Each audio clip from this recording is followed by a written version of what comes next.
Selamat malam, perkenalkan nama saya Julianti Puspitasari dari kelas B3 Farmasi. Di sini saya akan mempresentasikan materi mengenai pengembangan senyawa agonis dan antagonis. Di mana pengembangan senyawa agonis dan antagonis. Agonisme atau biasa disebut dengan agonis, obat yang berinteraksi dengan dan mengaktifkan reseptor, mempunyai afinitas dan efikasi atau aktivitas intrinsik, dan apabila berinteraksi dapat menghasilkan efek. Agonisme dalam menghasilkan respon fisiologis atau seluler melalui dua cara, yaitu agonisme langsung dan agonisme tidak langsung. Antagonisme atau antagonis peristiwa manakala suatu senyawa menurunkan aksi suatu agonis atau ligan dalam menghasilkan efek. Berdasarkan mekanisme makromolekul reseptor agonis ada dua, yaitu agonisme tanpa melibatkan makromolekul reseptor agonis, dan antagonisme melibatkan makromolekul reseptor agonis. Pengertian agonis dan antagonis. Agonis merupakan senyawa yang dapat menghasilkan respon biologis tertentu serupa dengan senyawa agonis endogen. Sedangkan antagonis merupakan senyawa antagonis yang dapat menetralisir atau menghilangkan respon biologis senyawa agonis. Pada umumnya, senyawa agonis mempunyai dasar struktur yang mirip dengan senyawa agonis. Kombinasi obat. Kombinasi obat kemungkinan melibatkan campuran dua atau lebih obat dalam suatu formulasi. Penggunaan dua obat dalam formulasi yang berbeda dan diminum bersama-sama, atau penggunaan dua obat yang diminum dalam waktu yang berbeda tetapi kemudian berada bersama-sama dalam darah. Hal-hal di atas dapat menimbulkan masalah interaksi obat, sehingga kemungkinan terjadi peningkatan atau penurunan efek obat. Penurunan efek satu obat oleh obat yang lain atau antagonis antar obat pada umumnya tidak diinginkan, tetapi kadang-kadang juga diinginkan. Pada kasus penurunan efek obat yang tidak diinginkan, kombinasi obat dikatakan tidak sesuai. Bila senyawa antagonis diberikan sebelumnya dan objek biologis menjadi sensitif terhadap obat kedua, maka terjadi proses desensitasi atau pencegahan aksi obat. Bila senyawa antagonis diberikan sesudah agonis, yang dimaksudkan untuk menghilangkan efek agonis atau efek sampingnya, maka disebut efek kuratif.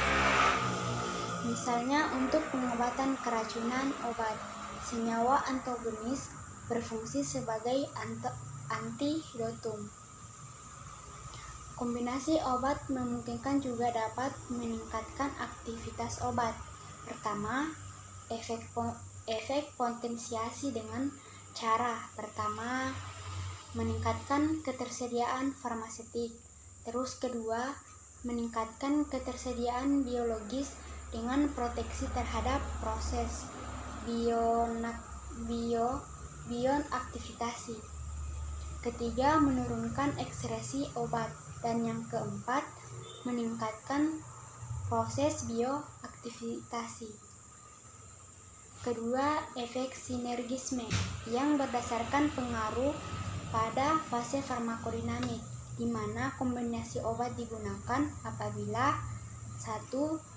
Obat-obat tersebut mempunyai efek potensiasi atau dosis yang digunakan untuk masing-masing obat menjadi lebih rendah dan dapat menghasilkan efek terapeutik yang sama dengan efek samping yang kecil.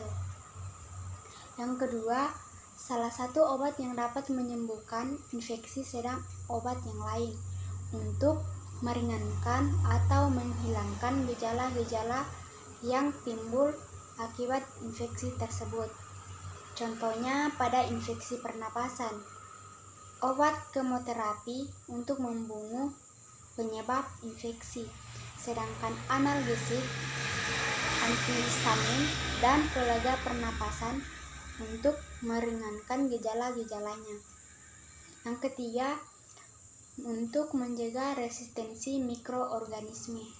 Dan yang keempat, pada kasus di mana penyebab infeksi tidak dapat diidentifikasi secara tepat, sedangkan pasien memerlukan penanganan dengan segera. Dan yang terakhir, pada penyakit yang disebabkan oleh parasit, di mana obat-obat kombinasi yang bekerja melalui mekanisme aksi berbeda dapat meningkatkan aktivitas terhadap mikroorganisme. Kombinasi obat rasional atau tidak diinginkan. Yang pertama, salah satu menimbulkan efek potensiasi yang berlebihan terhadap obat lainnya. Kedua, salah satu obat tidak tercampurkan dengan obat yang lain, oleh karena itu berinteraksi secara kimia. Ketiga, pada kasus obat antiparasit, bila efek terapeutik yang dihasilkan kombinasi obat tidak lebih baik dibandingkan bila diberikan sebagai obat tunggal. Kombinasi obat kemungkinan juga mempunyai kerugian. Yang pertama itu tidak ada fleksibilitas dosis. Terus sering terjadi dosis yang diberikan tidak cukup sehingga kemungkinan terjadi pengobatan yang tidak kuat. Yang selanjutnya dapat mempengaruhi identifikasi atau diagnosa penyakit. Keempat, toksisitas. Salah satu obat mungkin mempengaruhi dosis terapi dari obat yang lain. Dan yang terakhir, toksisitas yang dihasilkan oleh kombinasi obat sering diasosiasikan sebagai toksisitas salah satu obat. Antagonis pada fase farmakokinetik.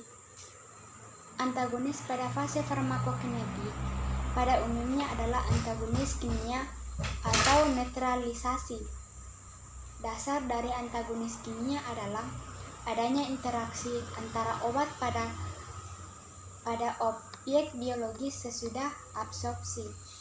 Antagonis kimia akan berinteraksi dengan senyawa agonis menghasilkan produk tidak aktif, sehingga jumlah agonis yang berinteraksi dengan reseptor menurunkan dan aktivitas biologis juga menurun. Contoh antagonis kimia. Pertama, antikoagulan. Heparin yang bersifat asam dapat berinteraksi dengan protamin yang bersifat basa sehingga senyawa menjadi lebih aktif. Terus yang kedua, ion merkuri dapat membentuk kelat yang non-toksik dan mudah larut dalam air. Terus antagonis pada fase farmakodinamik, di mana antagonis yang mempengaruhi proses interaksi obat reseptor sehingga respon biologis obat menurun. Antagonis berperan pada proses biokimia penting atau melakukan pemblokan pada reseptor spesifik. Pertama, antagonis kompetitif. Senyawa agonis dan antagonis berkompetisi dalam merebut tempat reseptor, namun dan aktivitas agonis akan menurun. Contohnya antihistamin, terus kolinergenik dan aldosteron.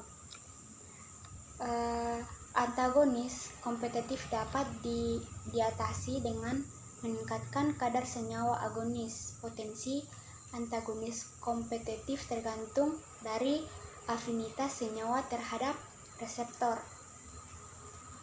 Terus kedua, antagonis non-kompetitif. Antagonis kompetitif dapat bekerja dengan mekanisme sebagai berikut. Pertama, pengukuran afinitas pada reseptor, terus pengukuran afinitas intrinsik, terus menghalangi transmisi impuls dan berinteraksi dengan makromolekul.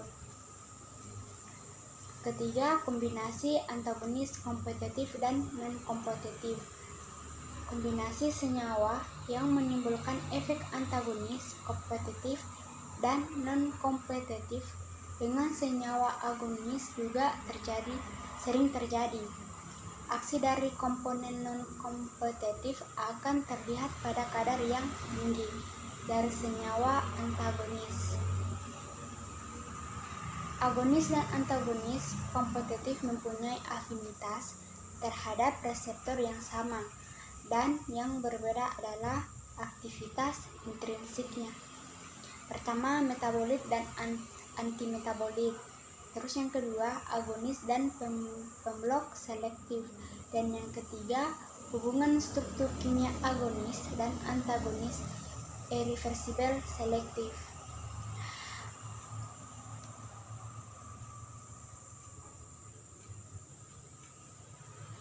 Itulah presentasi saya mengenai materi pengembangan senyawa agonis dan antagonis. Kurang lebihnya mohon dimaafkan. Selamat malam.